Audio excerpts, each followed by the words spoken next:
Good morning. Just wanted to take a short opportunity to share just a little bit this morning before service. Over the last number of videos, we've talked about the reality that God is, and He's always sought to bring us to understand fully what it meant to be reborn again. We know this process through this word sanctification, being sanctified.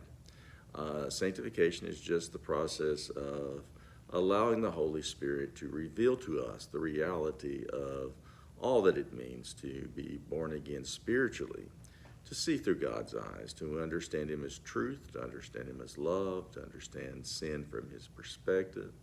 And this morning we're going to talk about the reality that, we've talked about the reality throughout this series, that God is holding us accountable to the lowest level of understanding. And we've talked about that in the past, described it in this way.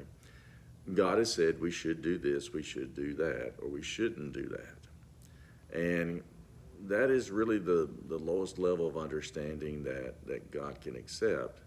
God has said we should not steal. God has said that we should not commit adultery, that we should not covet. We should have no other false gods before Him. But there's also another ledger. So there's really two ledgers in the Bible. And that's what we'll be talking about today. There's the first ledger, which says we should do this, we should avoid this, we shouldn't do that. That's one side of the ledger. But the other side of the ledger are the promises that God has put forth that allows us to actually accomplish the other side of the ledger. How can I really accomplish the other side of the ledger? You shall not do this, or you shall do this, unless I allow God to bring me to fully understand the promises. And the promises of God are the other side of the ledger. So there's two sides of this, of a ledger. One, the minimal standard, God has said, whether it be God has said you shall not do this, or God says you shall love Him with all your mind, body, and strength. And the other side of the ledger tells us how that actually takes place, and those are the promises of God. Example, we have a promise in John chapter 16 where Jesus, speaking to His disciples, said, the Spirit of truth will lead you into all truth.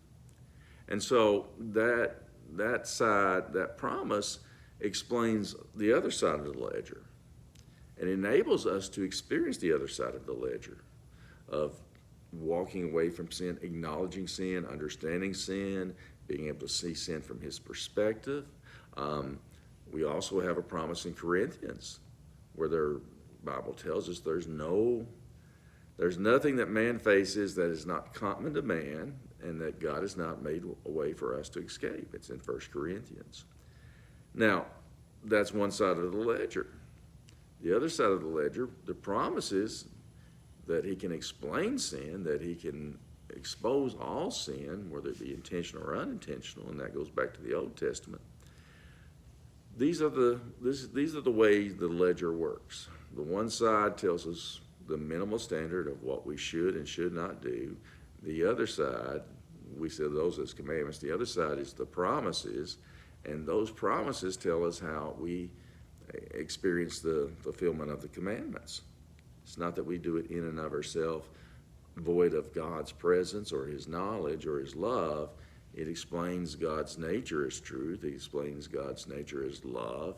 It reveals to us, we experience His love, and He explains sin in its fullness, and in His presence, leaning on Him and His understanding and not our own, we'll find ourselves in compliance with the other side of the ledger, the commandments. And so that's what we're going to be talking about today, and talking about throughout the reality of this series of videos.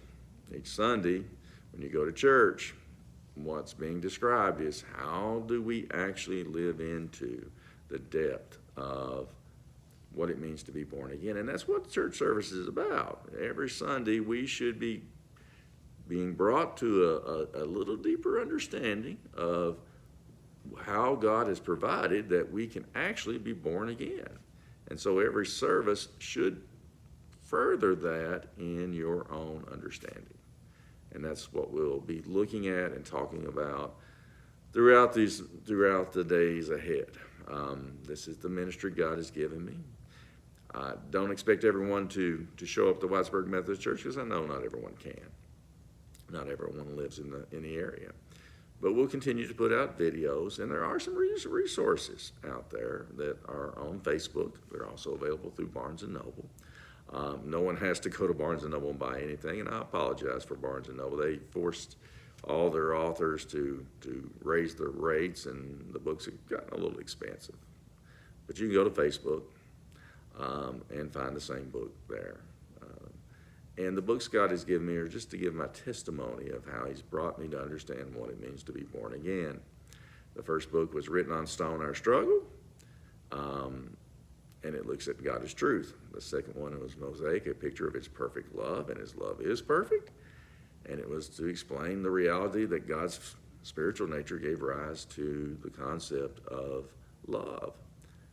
The third book was Broken and Revived While We're Not Ready. It looks at the book of Revelation and the need for God to sit down and explain all this to us. The last one, if you get through the first three, you probably don't need to read the last one. But the last one is, and he's going to say to many, I never knew you. Not because he is spiteful or mean or desires us to be separated from him in any way, but he will never force his love upon us. He will never force us to accept and to love him and to respond to him. And he doesn't even force Christians into a deeper relationship unless we desire it. So they're just my testimony of what God brought me to understand as he was bringing me to understand what it means to be born again. If you're one of those rare individuals that likes books, I encourage you to go and look at them. Start with Written on Stone. It's just God explaining, hey, if you are going to be born again fully, then we have to allow him, the Holy Spirit, to bring us to understand his physical presence gave rise to truth. Then we have to allow the Holy Spirit to explain that his spiritual nature gave rise to the concept of love, and not any kind of love, but selfless love. And so I would encourage you to start. Now, the books are hard because they're not just looking at this from a superficial understanding. It's going to look at them in great detail. But it's just a prelude. The books are just my testimony, and they're only a prelude, and they're not meant for you to accept and to believe on your own. Pray about all of this. Pray about it. It starts with prayer and ends with prayer, because it's not about my books. And I've shared recently, if you go through this process and you kept a journal, how long would your book be? Would it be considered a short story or a novel? Most people say, well, it would probably be a novel. So my books just point to what you should expect. If we're going to be brought to understand God, or what it means to be fully born again, then we're going to have to let God explain himself as truth. It took 10 years for God of my ministry, 10 years of the first years of my ministry, for God to explain all that meant. And then it took the last 9 years to explain the reality of him as love, that his spiritual nature gave rise to the concept of love. And along the way, he's explained sin from both how it's connected to truth and how it's connected to love. So I hope to publish more. Actually, I am putting forth a new book. Hopefully it'll be done in December, before Christmas. And it's just going to look at what should we expect as God seeks to explain to us what it means to truly be born again. And I'll talk to you more about that later. Thank you.